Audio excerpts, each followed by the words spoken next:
안녕하세요. 울산윤부동산입니다. 이 시간에는 임대차 3법 1년 그 결과를 한번 생각해 보겠습니다. 자, 정부에서는 주거 안정성을 제고했다라고 자화자찬을 하고 있는데요. 자, 임대차 3법 강행 처리 1년 전세난은 심화됐다. 정부는 임차인 다수가 제도의 혜택을 입었다. 상반된 주장이죠. 전세 물량 줄고 전세값은 폭등했다. 뭐 이런 헤드라인이 있습니다.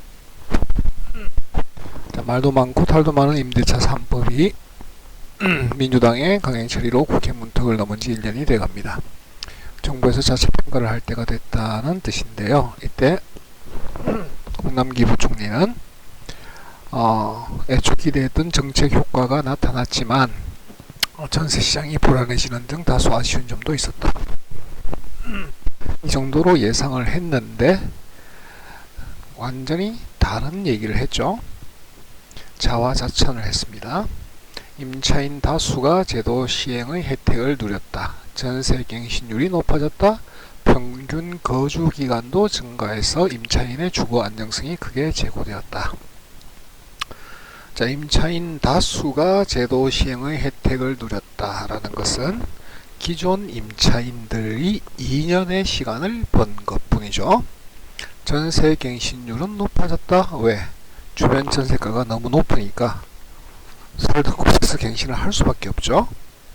그러니까 평균 거주 기간은 당연히 증가를 하게 되는 거고요.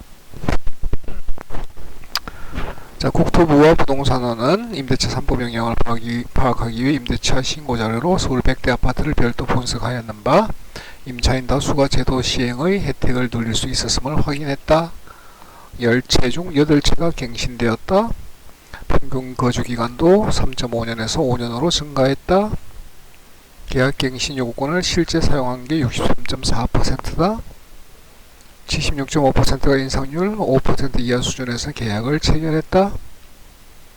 자, 여기에 문제가 뭐가 될까요?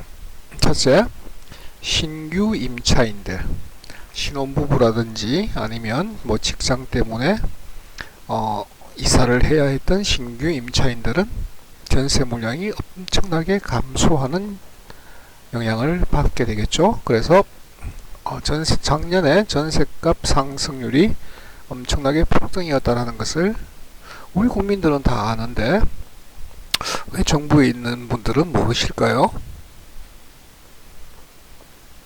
자, 임대차 3법으로 전세 매물이 급감하고 전세의 월세 전환이 가속화될 수 있다는 우려도 제기되었다. 울산에 제가 7월 달에 울산 중구와 남구의 아파트 전세 매물을 확인해 보니까 울산 중구는 44,000호가 넘는 아파트 중에 전세 매물이 100호가 되지 않습니다. 우선 남구는 8만 호가 넘는데 355호, 그것도 중복이 있을 거니까요. 어쨌든 7월 기준으로 300여 호가 전세 매물로 나와 있습니다. 서울이 아닌 울산에서조차도 전세 매물이 씨가 말라간다는 거죠. 자, 그래서 결국 어떻게 된 거냐? 사라져가는 전세의 치명타가 된 임대차 3법이다 라는 얘기가 된 겁니다. 전세 대란으로 발전했죠.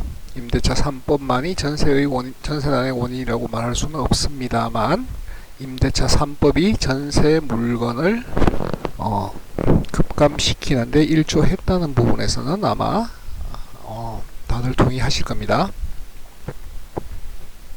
자, 임차인 권리 높이는 선의의 정책이다. 즉, 의도는 선했을지 모르지만 결과는 임차인들에게 최악의 결과를 가져온 임대차 3법이 되겠죠. 자, 임대차 3법은 첫째, 계약갱신 청구권입니다. 2+2라고 우리가 흔하게 얘기하는 거죠.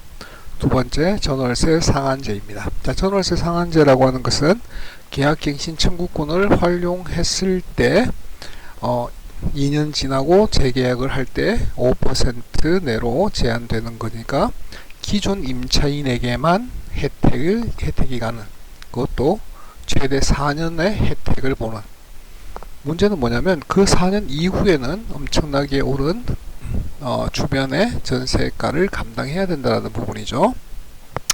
자, 세 번째가 전월세 신고제입니다. 전월세 신고제는 2021년 6월 1일부터 시작이 되었죠. 이건 뭐 아직까지는 크게 영향을 주고 있지는 않습니다만, 정부에서는 모든 임대차에 대한 신고제로 확대하려고 하는 그런 의논을 지금도 하고 있는 거죠. 문제는 임대차 갱신율이 높아져서 주거 안정성이 개선됐다라고 하는 이 말의 함정은 기존 임차인들에게만 해당이 되는 겁니다. 신규 임차인들은 전세 물량이 급감함으로써 오히려 물건 구하기도 힘들고요. 급격하게 오른 전세가를 감당해야 되는 피해자가 된 거죠. 자, 서울 100대 아파트 임대차 갱신율을 보시면 57.2%가 개정 전의 비율입니다. 지금 77.7%로 늘어났습니다. 그러면 여기서 20%가량 늘어났는데 이 사람들은 왜 여기서 임대차 갱신을 했을까요? 다른 데로 옮겨갈 여력이 없는 분들은 그럴 수밖에 없겠죠. 자, 임대차 신고제가 시행되면서 시장의 투명성이 크게 높아졌다. 지금 전월세 신고제로 발생하는 현상이 뭔가요? 월세 29만원에 관리비 29만원, 이런 식의 계약이 등장하고 있죠. 자, 그래서 결과를 보시게 되면 전세값은 폭등했다. 서울 아파트 1년 만에 1억 넘게 올라. 이것도 평균 가격을 말하는 겁니다. 울산에서도 보시면 전세 가격이 꽤 많이 상승하고 있다는 것을 확인해 보실 수 있을 겁니다. 자, 전세값 서울 아파트 평방미터당 전세값 추이입니다. 자, 2020년 7월부터 지금 2021년 6월까지가 굉장히 그 이전보다 가파르게 상승했다는 것을 보실 수 있겠습니다. 자, 그래서 지금은 이 임대차 3법이 가져온 전세가 급등을 바꿀 대안이 필요한 상황까지 온 것 같습니다. 시장은 정부 정책을 믿지 않는 상황까지 왔으니까요. 자, 임대차 3법 시행 1년, 승자는 누구인가? 아무도 없는 것 같습니다. 자, 임대차 3법 시행 1년의 결과에 대해서 생각해 보았습니다.